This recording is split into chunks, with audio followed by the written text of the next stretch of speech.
Hello student. EP board class 12 commerce commercial economics इनके अर्थशास्त्र तथा वाणिज्य भूगोल का सैम्पल पेपर मैं आपके लिए लेकर आया हूँ और इस सैम्पल पेपर सॉल्व होगा इनके हल मॉडल पेपर क्लास 12। क्योंकि आपका पेपर आने वाले 29 मार्च को है तो उसकी प्रिपरेशन अच्छे से हो मैं चाहता हूँ। तो इस पूरी वीडियो को देखेंगे तो आपको पता चल जाएगा कि आपका पेपर किस तरीके से आना है, कौन सा प्रश्न कैसा होगा, कितने सेक्शन हैं। तो आपको पूरी वीडियो देखना पड़ेगा उसके लिए। और लास्ट में मैंने सब मोस्ट इंपॉर्टेंट क्वेश्चन जो हर बार एग्जाम पूछे जाते हैं उन क्वेश्चनों को रखा है जो लॉन्ग क्वेश्चन में 10-10 नंबर वाले हैं। आपका जो क्वेश्चन का पैटर्न है, क्वेश्चन नंबर 1 से लेकर 10 1 मार्क्स वाला होगा, एमसीक्यूज होगा इसमें। क्वेश्चन नंबर 11 से 20 2 नंबर वाले होंगे शॉर्ट क्वेश्चन, इसके आंसर आपको 40 से 50 शब्दों के बीच में देना है। क्वेश्चन नंबर 21 से 26 लेकर ये क्वेश्चन आपको 5 नंबर वाला है जिसका आंसर आपको 60 से 70 शब्दों के बीच में देना है। उसके बाद है आपका क्वेश्चन नंबर 27 से लेकर 30, ठीक है ना, 4 क्वेश्चन 10-10 नंबर वाले हैं और इसका आंसर आपको 100 शब्दों के बीच में देना है। तो ये क्वेश्चन का पैटर्न है। आप देख रहे हैं द इग्नेस गुरु और मैं नकुल सर। हर एक क्वेश्चन इंपॉर्टेंट क्वेश्चन को मैं बताऊंगा जो कि आपके लिए इंपॉर्टेंट है और ये स्पेशल है कॉमर्स स्टूडेंट के लिए क्योंकि कॉमर्स और आर्ट्स का इकोनॉमिक्स अलग अलग सेक्शन है। यहाँ पर इकोनॉमिक्स के साथ भूगोल भी जुड़ा हुआ था, इसको बोलते हैं वाणिज्य भूगोल। तो चलिए अब शुरू करते हैं। सबसे पहला पार्ट बहुविकल्पी, हर एक क्वेश्चन इसका एक एक नंबर का होगा। पहला क्वेश्चन है द्रव्य के माध्यम से किया जाने वाला विनिमय क्या कहलाता है? वस्तु विनिमय, प्रत्यक्ष विनिमय, क्रय विनिमय, क्रय विक्रय, इनमें से कोई नहीं। तो आपका आंसर होगा वस्तु विनिमय, option number A. Question number 2, इनमें से किसको सहकारी बैंकों से सर्वाधिक लाभ मिलता है? ऑप्शन है उद्योगपतियों से, कृषकों को, करदाताओं को, इनमें से कोई नहीं। और आपका आंसर होगा कृषकों को, ऑप्शन नंबर बी। रिकार्डो के अनुसार सीमांत भूमि वह है जिस पर लगान मिलता है, कम लगान मिलता है, अधिक लगान मिलता है, लगान नहीं मिलता है। अकॉर्डिंग टू रिकार्डो सीमांत भूमि वह है जहां पर लगान नहीं मिलता या फिर लगान रहित भूमि सीमांत भूमि कहलाता है। नेक्स्ट क्वेश्चन, क्वेश्चन नंबर 4, ब्याज के तरलता अधिमान पसंदगी सिद्धांत प्रतिपादक कौन है? JB Say, JS Mill, JM Keynes और टीआर माल्थस। तो आपका सही आंसर होगा option number C, JM Keynes. लाभ उत्पादन के कौन से साधन को प्रयोग प्राप्त होता है? लाभ उत्पादन के जो प्रमुख साधन है उसमें से किसको प्राप्त होता है? भूमि को, श्रम को, पूंजी को, साहसी को। तो आपका आंसर होगा ऑप्शन नंबर डी, साहसी को। क्वेश्चन नंबर 6, भाखड़ा नागल बांध किस नदी पर निर्मित है? सतलज, रावी, ब्याज, चेनाब। तब का आंसर है ऑप्शन नंबर ए, चेनाब।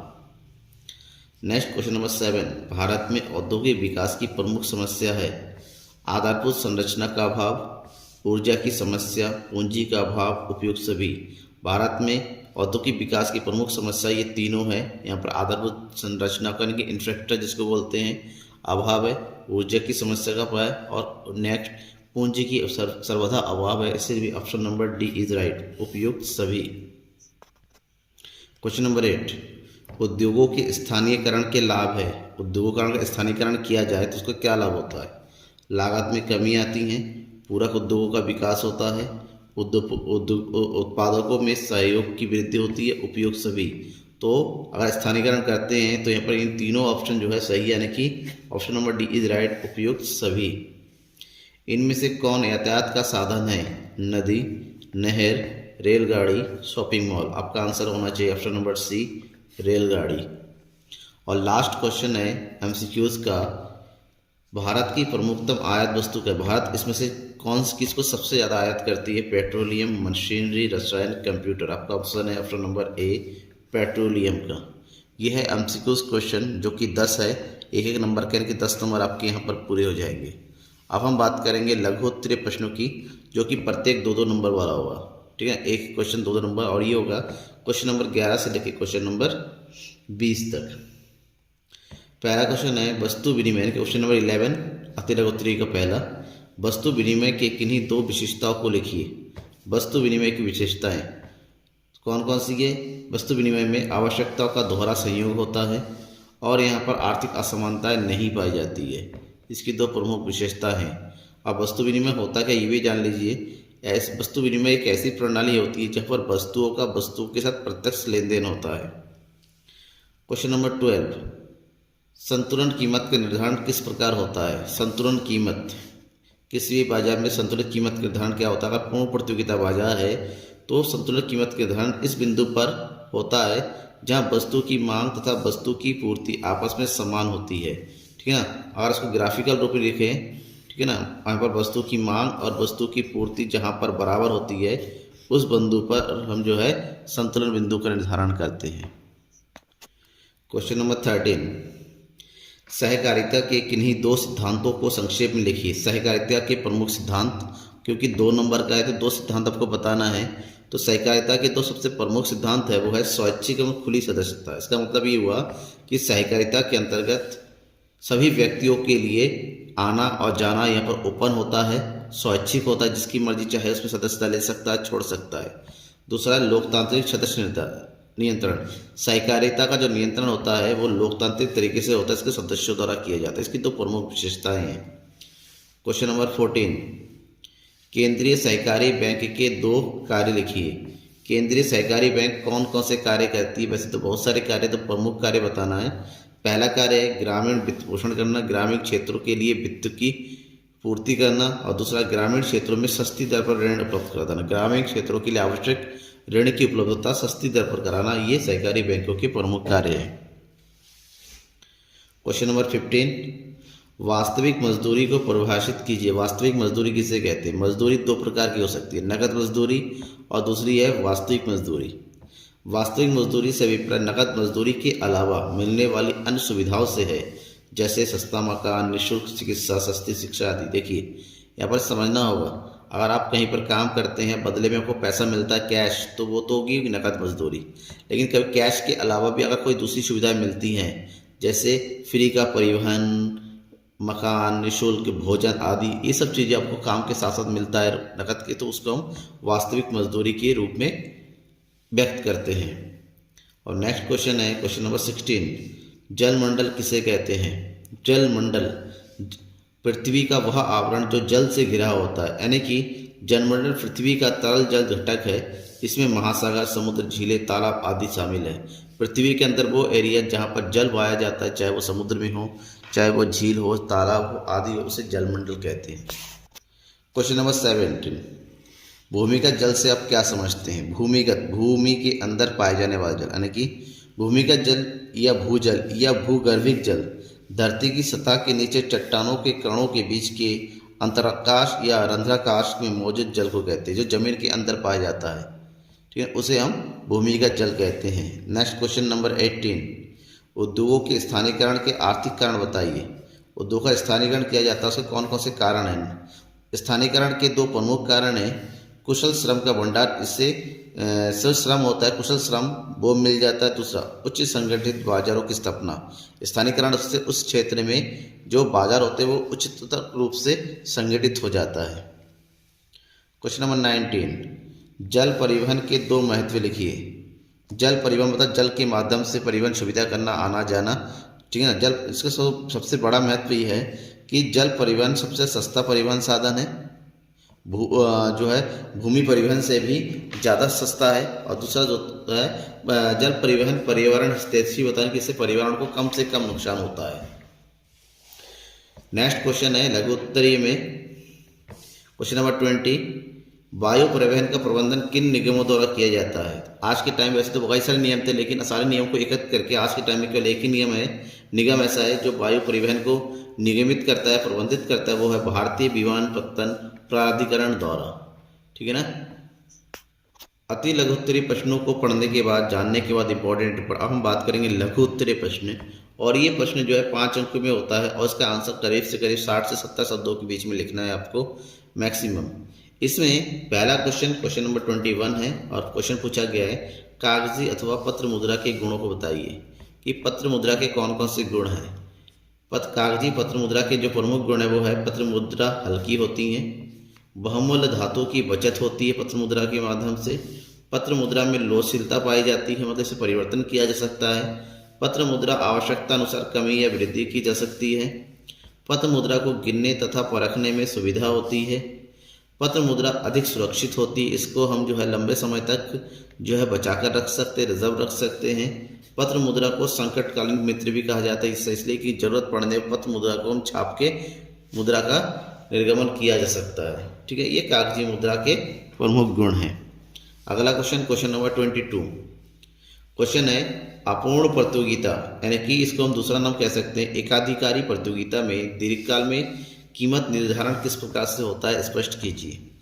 अपूर्ण प्रतियोगिता एक ऐसी प्रतियोगिता होती है जहां पर एकाधिकार और पूर्ण प्रतियोगिता मिक्सअप होता है। ऐसे में दीर्घकाल की अगर बात करें तो यहाँ पर फर्म को सामान्य लाभ की प्राप्ति होता है, क्योंकि दीर्घकाल में मांग के परिवर्तन के साथ साथ पूर्ति में परिवर्तन हो जाता है।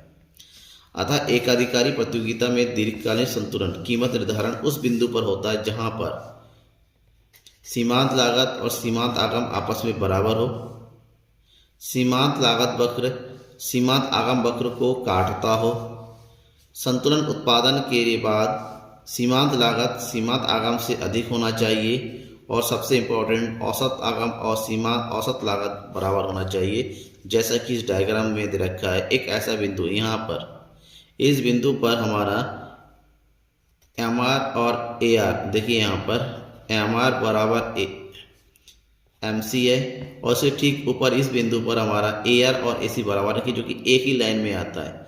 तो इस बिंदु को हम क्या बोलेंगे, संतुलन कीमत बोलेंगे दीर्घकाल में अपूर्ण प्रतियोगिता के लिए।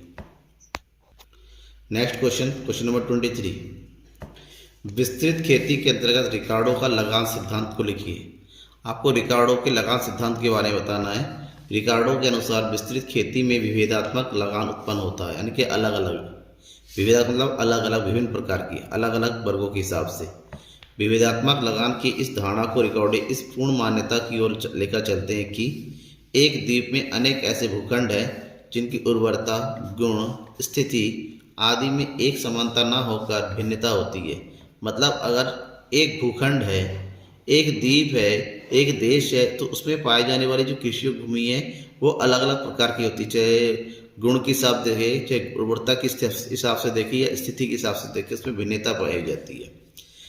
इसका मतलब ये हुआ कि एक द्वीप में विभिन्न श्रेणियों के भूखंड वाले हैं। सर्वोत्तम श्रेणी की उर्वरता सर्वाधिक होती है, और जहाँ श्रम एवं पूंजी एक निश्चित मात्रा के अधिकतम उत्पादन किया जा सकता है, क्योंकि जहाँ पर उत्पादन अधिक होगा तो सर्वोत्तम श्रेणी का भूमि होता है। ऐसे में इनकी लगान अधिक होती है, जबकि यहाँ पर सर्वोत्तम से के निम्नतम श्रेणी तक की विभाजन किया जा सकता है, और उसी प्रकार आधार पर आपका जो है लगान निर्धारित होता है। तो ऐसे में विभेदात्मक लगान का फार्मूला बन जाता है, विभेदात्मक लगान बराबर आदि सीमांत भूमि की उत्पादकता माइनस सीमांत भूमि की उत्पादकता, इसके बीच का जो अंतर होता है वही लगान निश्चित होता है।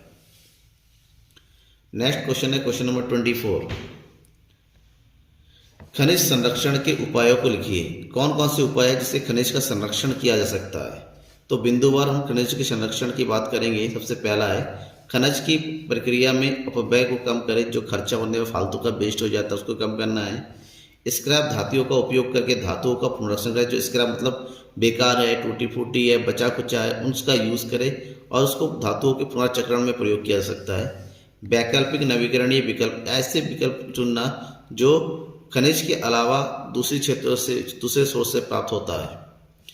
खनिज संसाधनों का नियोजित एवं टिकाऊ तरीके से उपयोग होना चाहिए, यानी कि हम अपने मन मर्जी जैसा चाहे वैसा यूज़ कर रहे हैं, इससे भी नुकसान है। और लास्ट है कम लागत पर निम्न श्रेणी की वस्तु के उपयोग की अनुमति देने के लिए उन्नत प्रौद्योगिकियों का उपयोग, जो बेकार जिसकी गुणवत्ता निम्न कोटि की होती है उसको भी कम लागत पर जो है प्रयोग में लाई जा सके और प्रयोग की अनुमति दी जा सकती है, इस बात से भी देखना पड़ेगा। क्वेश्चन नंबर 25 की बात करें। क्वेश्चन है भारतीय कुटीर उद्योग की विशेषता का वर्णन कीजिए। भारतीय कुटीर उद्योग की कौन कौन सी प्रमुख विशेषता ये बताना है। तो आंसर हम इस तरह से लिख सकते हैं, भारतीय कुटीर उद्योग की विशेषताएं। पहला, न्यूनतम पूंजी निवेश।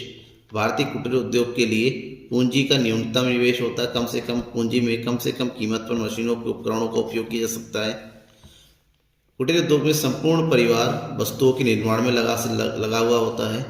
समाज में अतिरिक्त रोजगार का सृजन होता है। समाज या बाजार में इसकी अलग पहचान होती है। सरकार की ओर से कुटीर उद्योग को विभिन्न योजनाओं के माध्यम से लाभ की प्राप्ति होती है। ये भारतीय कुटीर उद्योग की कुछ विशेषताएं हैं। और इसी क्रम में आपका लघु उत्तरीय प्रश्नों की क्वेश्चन नंबर 5 वाले नंबर क्वेश्चन के लास्ट क्वेश्चन है, भारत के आर्थिक विकास में विदेशी व्यापार के महत्व की विवेचना कीजिए। भारत के आर्थिक विकास में किस प्रकार से विदेशी व्यापार जो है महत्वपूर्ण है, ये बताना है कि किसी भी देश में विदेशी व्यापार उस अर्थव्यवस्था की विकास के लिए बहुत ज़्यादा उपयोगी हो जाता है। उसी संदर्भ भारत के लिए विदेशी व्यापार बहुत है। क्यों?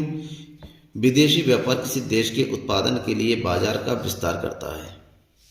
निर्यात से राष्ट्रीय उत्पादन में वृद्धि हो सकती है और यह विकास का इंजन बना सकता है। भारत के आर्थिक विकास में विदेशी व्यापार का महत्व क्या क्या है? विदेशी व्यापार से निर्यात में निरंतर वृद्धि होती है। निर्यात के नए बाजार का विस्तार होता है। वर्ल्ड में रुपए की परिवर्तनशीलता के कारण निर्यात में वृद्धि होती है। और नेक्स्ट, विश्व के आयात निर्यात में भारत का योगदान बढ़ता है। तो ये प्रमुख महत्व है विदेशी व्यापार का। ये रहा आपके लघु उत्तरीय प्रश्न, जिसका आंसर जो है 5 मार्क्स का है। अब हम बात करेंगे दीर्घ उत्तरीय प्रश्न।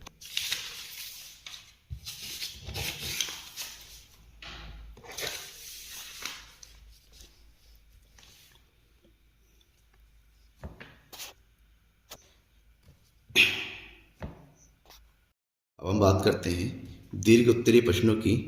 यहाँ पर प्रत्येक प्रश्न जो है 10 अंकों का होता है और लगभग 100 शब्दों के बीच में लिखना होता है। यहाँ पर यूपी बोर्ड में क्वेश्चन नंबर 27 से लेकर क्वेश्चन नंबर 30 तक 4 क्वेश्चन आपको 10-10 नंबर का मिलेगा और आपको करीब से करीब 1 पेज कंप्लीट पूरा करके लिखना होगा। जिसमें पहला क्वेश्चन जो सबसे ज़्यादा इंपॉर्टेंट है मैंने रखा है, पूर्ण प्रतियोगिता में दीर्घकाल में एक फर्म के संतुलन को चित्र सहित व्याख्या कीजिए। कि दीर्घकाल के अंतर्गत किस प्रकार से फर्म संतुलन, नॉर्मली आप जो है अल्पकाल के बारे में पढ़ चुके हैं कि किस प्रकार से पूर्ण प्रतियोगिता निर्धारित होता है। यहाँ पर दीर्घकाल के अंतर्गत मांग में परिवर्तन के अनुसार पूर्ति में परिवर्तन किया जा सकता है। नॉर्मली अल्पकाल में अगर मांग परिवर्तित होता है तो उस कम समय में हम पूर्ति में परिवर्तन नहीं कर सकते, लेकिन यहाँ पर परिवर्तन हो सकता है। ऐसे में दीर्घकाल में पूर्ण प्रतियोगिता में प्रत्येक फर्म को केवल सामान्य लाभ ही प्राप्त होता है।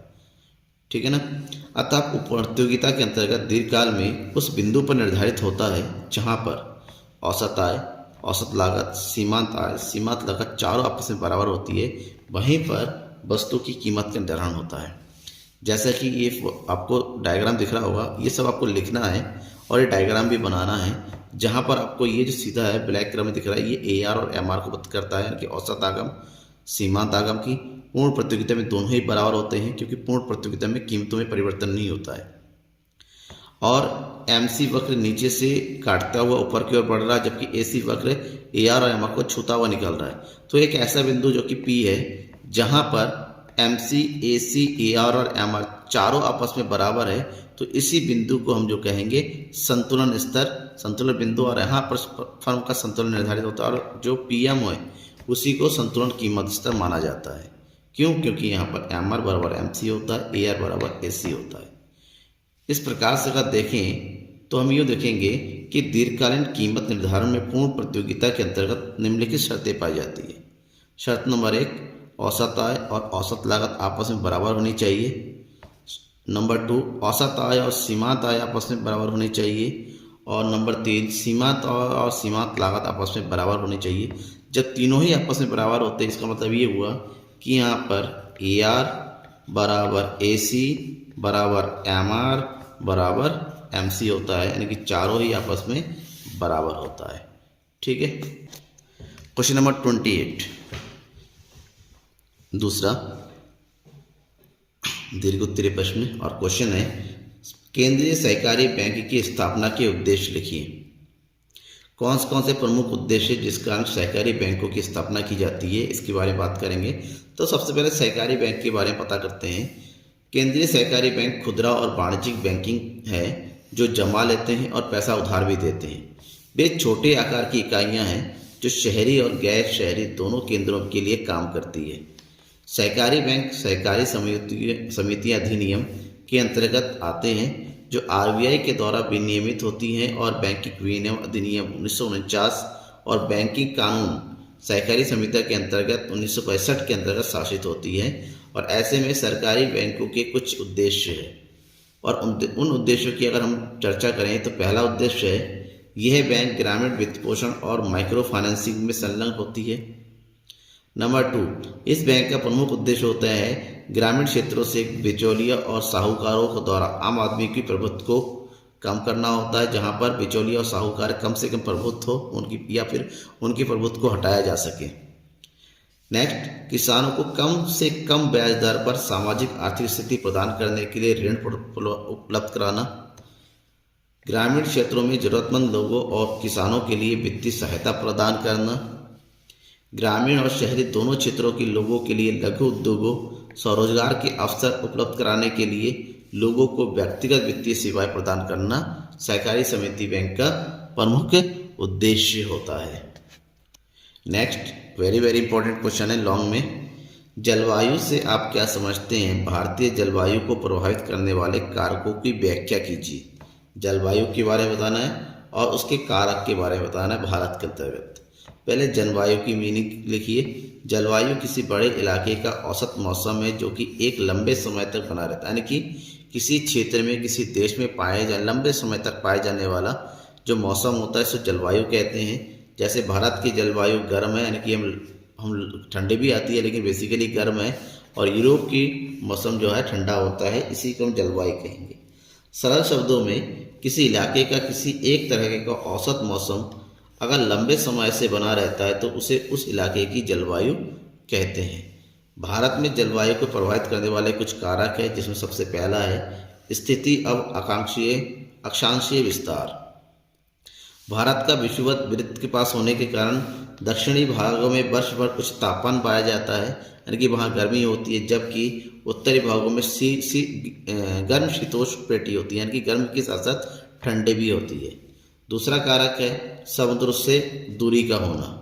हमें पता है भारत के जो प्रायद्वीपीय तटीय एरिया है, वहाँ का जो एरिया होता है वो सम होता है, एक जैसा बना रहता है समुद्र के आसपास। जैसे मुंबई है, तिरुवनंतपुरम है, बेंगलुरु है, ठीक है, चेन्नई है, कोलकाता है, ऐसी जगहों की जलवायु लगभग एक जैसा सम बना रहता है, ना बहुत ज़्यादा ठंडी ना बहुत ज़्यादा गर्मी। जबकि आंतरिक भागों में जैसे दिल्ली है, लखनऊ है, इन जगह का एरिया जो है कैसा है, विषम में, कभी बहुत ज़्यादा गर्मी, कभी बहुत ज़्यादा ठंडी। नेक्स्ट पॉइंट है उत्तर पर्वतीय श्रेणियाँ। जो पर्वतीय श्रेणी है जो उत्तर में पाई जाती है, जिसमें हिमालय है, ठीक है ना, हिमालय से जुड़ी अन्य श्रेणियाँ हैं जो अरुणाचल प्रदेश तक जो है, हिमाचल से लेकर अरुणाचल प्रदेश तक फैली हुई है। इनके कारण भी भारतीय जलवायु प्रभावित होती है, और इन्हीं पहाड़ियों के कारण भारतीय उपमहाद्वीप के अंदर एशिया से जो आने वाली ठंडी और जो गर्म पवनें हैं वो रुक जाती है, वो भारत में आ नहीं पाती है। ये फिर दक्षिण से आने वाली जो ठंडी हवा जिससे बारिश वाली लेके आती है उसको भी ये पहाड़ रोक देता है, जिससे भारत का जो जलवायु प्रभावित होता है, या फिर यूँ कहें कि इसके द्वारा ही निश्चित होता है। नेक्स्ट है स्थलाकृति। देश के विभिन्न भागों में स्थलाकृतिक लक्षण के तापमान, वायुमंडलीय दाब, पवनों की दिशा, वर्षा की मात्रा भी प्रभावित करती है। कहीं पर बहुत ज़्यादा बारिश होती है, जहाँ पर कहीं पर बहुत कम, ठीक है, कहीं पर बहुत ज़्यादा ठंडी पड़ती है, कहीं पर बहुत ज़्यादा गर्मी पड़ती है। ये जो है भारत की स्थलाकृति इस प्रकार से है, जिस कारण ऐसे होता है। और नेक्स्ट है मानसून पवनें। भारत में पवनों की दिशा के पूर्णतः उलटने से ऋतुओं में भी अचानक परिवर्तन हो जाता है। ग्रीष्मकाल के बाद अचानक मानसून के आने से जो गर्मी का मौसम है वो बारिश के मौसम में परिवर्तित हो जाती है, तो ये भी मौसम और जलवायु को प्रभावित करता है। अब हम बात करते हैं क्वेश्चन पेपर के लास्ट क्वेश्चन की। क्वेश्चन नंबर 30, वनों के ह्रास से क्या आशा है? भारत में वनों के ह्रास से होने वाले दो प्रभाव। वनों के ह्रास का मतलब यहाँ पर वनों का विनाश से भी होता है, वनों के कटाव से भी होता है। इसका मतलब ये हुआ कि यदि किसी क्षेत्र में वन काटे जाए किंतु उसी अनुपात में वनों का पुनर्स्थापना एवं विकास नहीं होता है, तो उसे वनों का विकास या वनों का ह्रास कहते हैं। यूँ कहें कि वनों के ह्रास से तात्पर्य वनों में होने वाली कमी से है। यह कमी मानवीय गतिविधियों के कारण वनों की कटाई से होती है।